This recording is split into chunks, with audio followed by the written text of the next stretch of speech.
आप सबका फिर से एक बार वेलकम है।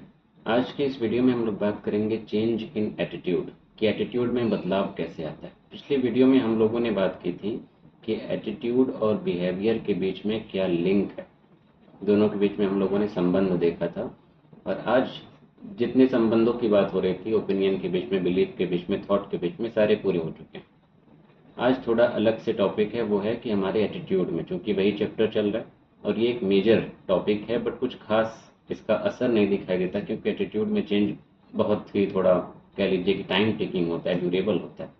बट फिर भी टॉपिक जो है आपका है, सिलेबस में है, तो पढ़ना है कि एटीट्यूड में चेंज कैसे होता है। हम लोग आगे बढ़ें उससे पहले अगर आपने चैनल को सब्सक्राइब नहीं किया तो चैनल को सब्सक्राइब करें और वीडियो को अपने दोस्तों के साथ शेयर करें। पहली चीज़ एक ये है कि एटीट्यूडनल चेंजेस होते कब हैं।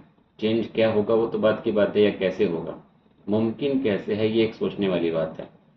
तो देखिए, वो आपके एटीट्यूड पे ही डिपेंड करता है कि आपका एटीट्यूड कैसा है। अगर आपका एटीट्यूड मान लीजिए बहुत स्ट्रांग है, ज़्यादा स्टेबल है, तो चेंज जो है वो लगभग ना के बराबर होगा या बहुत कम होगा।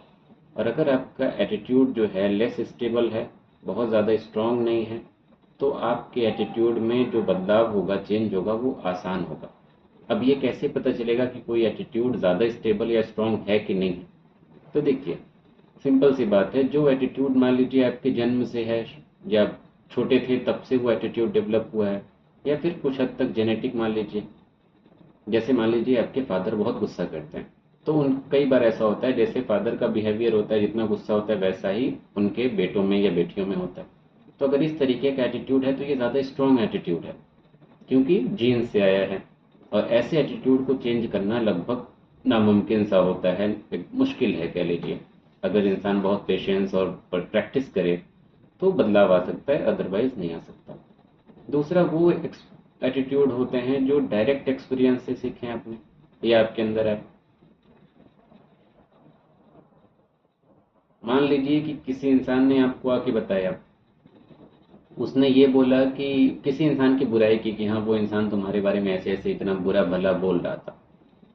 आपको नफरत हो जाएगी, वो इंसान मेरे बारे में ऐसा कैसे बोल रहा था। तो आपका एक नेगेटिव एटीट्यूड डेवलप हुआ उसके प्रति। अगर अज्यूम करिए कि आपको किसी ने आके बताया नहीं, बल्कि अपने कानों से सुना, आपने अपनी आंखों से देखा बुराई करते, तो तो भी आपके मन में एक नफरत आएगी, लेकिन वो ज़्यादा स्ट्रांग होगी। तो जो आपने डायरेक्ट अपनी आंखों से देखा, कानों से सुना, वो डायरेक्ट एक्सपीरियंस है, और उसके बाद जो एटीट्यूड डेवलप होता है वो ज़्यादा स्ट्रांग होता है। तो अगर डायरेक्ट एक्सपीरियंस वाला एटीट्यूड है तो उसमें भी चेंजेस आपको कम दिखाई देंगे। इसके अलावा कुछ ऐसे एटीट्यूड होते हैं जो आपके वैल्यूज़ के साथ कंसिस्टेंट होते हैं। आपका जो वैल्यू सिस्टम है, जो मूल्य हैं आपके, उसके हिसाब से होते हैं। अगर आपके मूल्य के हिसाब से नहीं है तो वो एटीट्यूड भी आसानी से चेंज हो सकते हैं। जैसे अज्यूम करिए कि आप बहुत ज़्यादा जो है नेशनलिज्म की बातें करते हैं, भाईचारा की बातें करते हैं, लेकिन पड़ोसी देश के मामले में आपकी वो नेशनलिज्म गायब हो जाती है, भाईचारा और इंसानियत भी मान लीजिए गायब हो जाती है। वहाँ के लोगों का मर्डर, रेप सब जस्टिफाई करते हैं कि हाँ वो ऐसे हैं ही, डिजर्व करते हैं, वगैरह वगैरह। ये वैल्यूज से कंसिस्टेंट नहीं है आपका एटीट्यूड। एटीट्यूड आपका वैल्यूज से कंसिस्टेंट तब होगा जब दोनों जगह सेम आप इस्तेमाल करें। इंसानियत आपके लिए यहाँ के लोगों के लिए भी उतनी है, वहाँ के लोगों के लिए भी उतनी होनी चाहिए, क्योंकि दोनों इंसान हैं। तो अगर ऐसा है, सब समान है आपके वैल्यू सिस्टम के हिसाब से ही आपका एटीट्यूड भी काम कर रहा है, तो वैसे एटीट्यूड भी स्टेबल होते हैं, स्ट्रांग होते हैं, उनमें बदलाव जो है आसान नहीं होता। इसके अलावा कुछ ऐसे एटीट्यूड होते हैं जो बहुत ज़्यादा इंटेंस होते हैं, किसी से नफरत, गुस्सा या प्यार इतना ज़्यादा है कि उसमें चेंज लाना जो है नामुमकिन सा होता है। जैसे लैला मजनू की कहानी मान लीजिए, आप ले लीजिए, या फिर कोई भी ऐसे कपल हैं, उनके एटीट्यूड में बदलाव लाना नामुमकिन होता है। वो मर जाएंगे एक दूसरे के लिए, लेकिन पीछे नहीं हटते। ऐसे भी केसेस हो सकते हैं। या फिर इसमें इम्पोर्टेंस की भी बात है, इम्पोर्टेंस की वजह से भी वो बदलने को तैयार नहीं होते हैं एटीट्यूड। तो ऐसी अगर चीज़ें हैं तो उसको बदलना मुश्किल है। अब इसके अपोजिट जो भी चीज़ें आएंगी वो सारे एटीट्यूड आसानी से, या कह लीजिए कि थोड़ा सा ही कोशिश से बदले जा सकते हैं। अब चेंजेस आते कैसे हैं? एक तो आता है देखिए कॉन्ग्रुएंट चेंज, और एक आता है इनकॉन्ग्रुएंट चेंज। पहले अगर हम लोग कॉन्ग्रुएंट की बात करें तो इसमें कोई एटीट्यूड में ज़मीन आसमान का चेंज नहीं आता। जैसे मान लीजिए कोई इंसान किसी से नफरत कर रहा था, अगले ही दिन वो प्यार करने लगे, ये कॉन्ग्रुएंट चेंज नहीं है। जैसे मान लीजिए कि कोई आपका जानी दुश्मन है एकदम, आप उससे एकदम नफरत करते हैं, लेकिन अगले दिन मान लीजिए उसने कोई ऐसा काम किया या आपकी जान बचा दी या किसी तरीके से आपकी हेल्प कर दी, आपकी नफरत उसके लिए थोड़ी सी कम हो गई। आपने रिश्ता सही नहीं किया, लेकिन जो नफरत थी मन में उसको आपने थोड़ा सा कम किया, आपके एटीट्यूड में थोड़ा सा बदलाव आया, सिर्फ इंटेंसिटी में बदलाव हुआ। मान लीजिए कि वो 100% आप नफरत करते थे उससे, लेकिन उसके उस अच्छे काम की वजह से आप 80 पे आ गए। इस तरीके का एटीट्यूड जो है, एटीट्यूडनल जो चेंज होता है वो होता है कॉन्ग्रुएंट चेंज। और इनकॉन्ग्रुएंट चेंज ये है कि वही दुश्मन मान लीजिए एकदम नफरत करते हैं, लेकिन उसने आपके पूरे परिवार की जान बचा दी। कोई ऐसा इंसिडेंट हो गया आपके घर में, मान लीजिए आग लग गई और वो अपनी जान पे खेल के सबको बचा देता, सबकी जान बच गई, तो दुश्मनी किस काम की। तो आपका पूरा एटीट्यूड एकदम बदल गया, आपकी जो नफरत थी वो तुरंत प्यार में बदल गई और अगले दिन से समझिए जो जाने दुश्मन था आपका वो जिगरी दोस्त हो गया। इस तरीके का जो एटीट्यूड होता है वो एटीट्यूड होता है इनकॉन्ग्रुएंट। अगर फैक्टर्स की बात करें, क्या फैक्टर्स हो सकते हैं आपके एटीट्यूड के चेंज के पीछे, चाहे वो कॉन्ग्रुएंट हो या इनकॉन्ग्रुएंट, कोई भी बदलाव अगर आपके बर्ताव में आ रहा है तो वो बर्ताव कैसे आता है, तो जो है बर्ताव जो चेंज हो रहा है वो चेंज कैसे आता है आपकी लाइफ में। इसके पीछे कई सारे फैक्टर्स हैं। Additional information, change in group affiliation, enforced contact, role changes. इसके अलावा कल्चरल फैक्टर्स हैं, पर्सनैलिटी चेंजेस हैं और परसुएशन एंड प्रोपेगेंडा। इन सारे के बारे में थोड़ा एग्जाम्पल के थ्रू समझते हैं। जैसे मान लीजिए आपके बारे में, आपके मन में किसी के लिए कोई गलत एक सेंस है, आप किसी इंसान को बहुत बुरा मान रहे हैं, आपने बस सुना है आसपास के लोगों से, पड़ोसियों से, अपनी सोसाइटी से आपने सुना है कि वो इंसान ऐसा करता है, वैसा करता है, लोगों को किडनैप करता है, बहुत बुरा है, अपने घर में लोगों को पीटता है। कई बार ऐसी अफवाहें भी होती हैं जो समाज में लोग चार बातें करते हैं। आपका एटीट्यूड एकदम जो है नेगेटिव है उस इंसान के लिए, लेकिन आप क्या करते हैं, आप वो सुनी सुनाई बात पे यकीन नहीं करते हैं।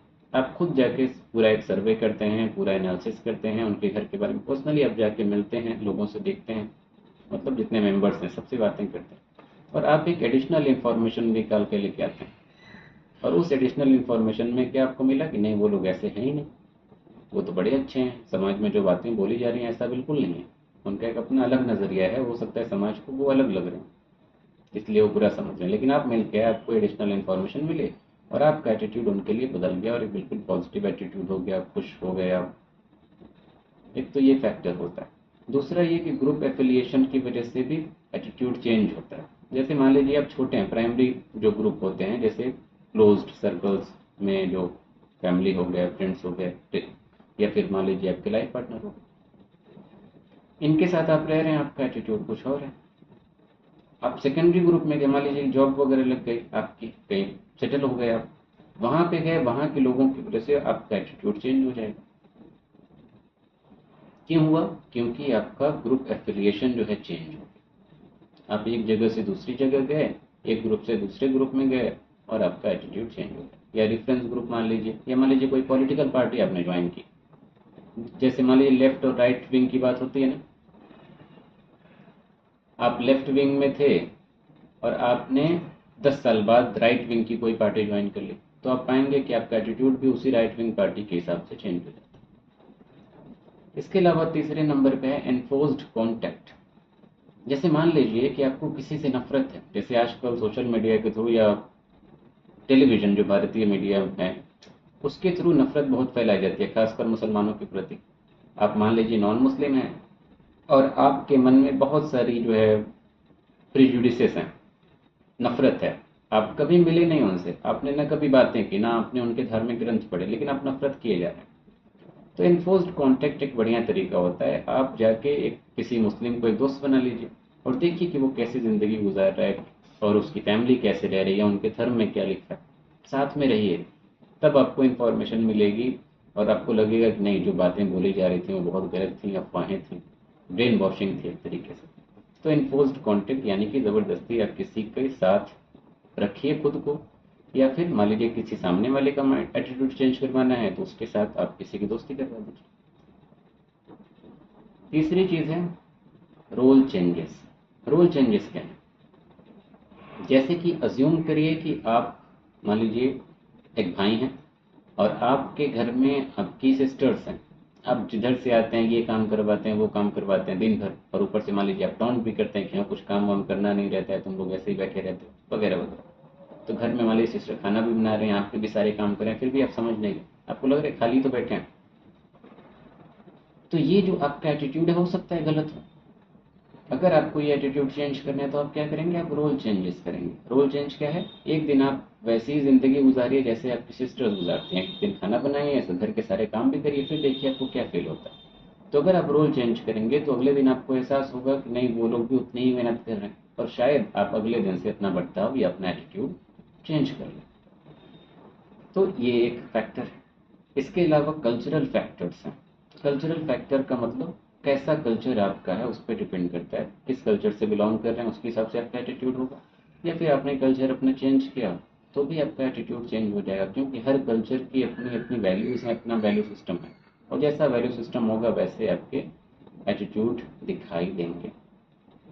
और ये है पर्सनैलिटी चेंजेस। पर्सनैलिटी चेंजेस क्या है, यहाँ पे बात हो रही है जैसे कि आपकी एज, जैसे आजकल मैच्योरिटी की बात होती है ना, मैच्योरिटी और इमेच्योरिटी की। एज का कोई कनेक्शन है नहीं, आजकल 15 साल के एक बच्चे भी मैच्योर हो सकते हैं, 25 साल का बच्चा भी, बच्चा नहीं बल्कि एक इंसान जो है इमेच्योर हो सकता है। तो पर्सनैलिटी आपकी चेंज हुई, एज के साथ चेंज हो या कैसे भी चेंज हो, पर्सनैलिटी के चेंज होने की वजह से आपका एटीट्यूड भी चेंज होगा। हो सकता है आप पहले बहुत जो है ओवर थिंकिंग करते थे, अब किसी भी चीज़ को पकड़ के बैठ जाते थे, बहुत सेंसिटिव से जो है कह लीजिए कि इमोशनल थे। लेकिन आपने अपनी पर्सनैलिटी को चेंज किया और आप पाएंगे कि जो है आप मैच्योर हो गए हैं, अपने इमोशन को कंट्रोल करना सीख गए हैं, प्रैक्टिकल हो गए हैं, बैलेंस्ड फॉर्म में ज़िंदगी में एटीट्यूड चेंज हुआ आपकी पर्सनैलिटी की वजह से। और लास्ट है परसुएशन एंड प्रोपेगेंडा। दोनों इंपॉर्टेंट चीज़ें हैं, हालांकि ये डिटेल में पढ़ने वाली है, परसुएशन हम लोग आगे डिटेल में पढ़ेंगे। परसुएशन जैसे कोई भी चीज़ किसी को आप मना रहे हैं कम्युनिकेशन के ज़रिए, वो है परसुएशन। इसके अलावा प्रोपेगेंडा, प्रोपेगेंडा भी एक तरीके से किसी को मनाना ही होता है, लेकिन फ़र्क इतना है कि परसुएशन एक प्रॉपर वे में कम्युनिकेट किया जाता है, बातचीत की जाती है। जैसे टीचिंग भी एक परसुएशन है। आपको मान लीजिए आप जो ये पढ़ रहे हैं, आज की जो क्लास है, आपको नहीं पता था, हम आपको बताए, आपने इसको मान लिया, अपनी ज़िंदगी में आपने इसको शामिल कर लिया अपने ब्रेन में, कॉग्निटिव अप्रोच का इस्तेमाल करके, परसुएशन हो गया। प्रोपेगेंडा ये है कि ये ऑर्गेनाइज तरीके से होता है, डेलिब्रेट होता है, जानबूझ के किया जाता है, और पूरा एक ऑर्गेनाइज किया जाता है इसको, और इसको फैलाने के लिए पूरा एक नेटवर्क होता है, और जनरली ये नेगेटिव होता है, बुरा होता है। और वहीं जैसे र्यूमर भी होता है ना, तो र्यूमर भी क्या, र्यूमर एक गलत अफवाह है, लेकिन ये ऑर्गेनाइज नहीं होता है। अफवाहें क्या अपने आप बस फैलती जाती हैं, उसके पीछे कोई सेल नहीं होता है। लेकिन प्रोपेगेंडा जैसे पॉलिटिकल पार्टीज होती हैं, पूरा आईटी सेल उसके पीछे काम करता है, पूरे सोशल मीडिया पे समझिए कि उनका नेटवर्क फैला होता है, और वो बात फैलाते रहते हैं। हर आदमी उसी के टॉपिक पे बात करता है ताकि पूरे लोगों के बीच में वो बात फैल जाए या किसी के खिलाफ भड़काया जा सके। राइट विंग की जो पॉलिटिकल पार्टीज हैं, चाहे वो हिटलर को ले लीजिए, चाहे आज के भारत में ले लीजिए, सब प्रोपेगेंडा करते हैं, और चाहे वो न्यूज़ के थ्रू हो, सोशल मीडिया के थ्रू हो, पोस्ट के थ्रू हो, या फिर ट्विटर या एक्स अकाउंट के थ्रू। तो ये सारी चीज़ें भी एटीट्यूड में बदलाव लाती हैं। प्रोपेगेंडा में जो एटीट्यूड, प्रोपेगेंडा की वजह से जो एटीट्यूड में बदलाव आते हैं वो ज़्यादातर नेगेटिव होते हैं, समाज को तोड़ने वाले हैं। परसुएशन से शायद ज़िंदगी में चीज़ें बेहतर होती हैं, अच्छे एटीट्यूड आए ला सकता है इंसान। ब्रेन वॉशिंग बेसिकली इसमें इन्वॉल्व नहीं होती है, अच्छी चीज़ों के लिए होता है, लेकिन कई बार परसुएशन नेगेटिव भी होता है, जैसे ट्रेनिंग दी जाती है टेररिस्ट बनने के लिए। इन सब के बारे में हम लोग अगली वीडियो में बात करेंगे। उम्मीद करते हैं वीडियो पसंद आई है। वीडियो पसंद आई है तो प्लीज़ चैनल को सब्सक्राइब करें और अपने दोस्तों के साथ इसको शेयर ज़रूर करें। Thank you.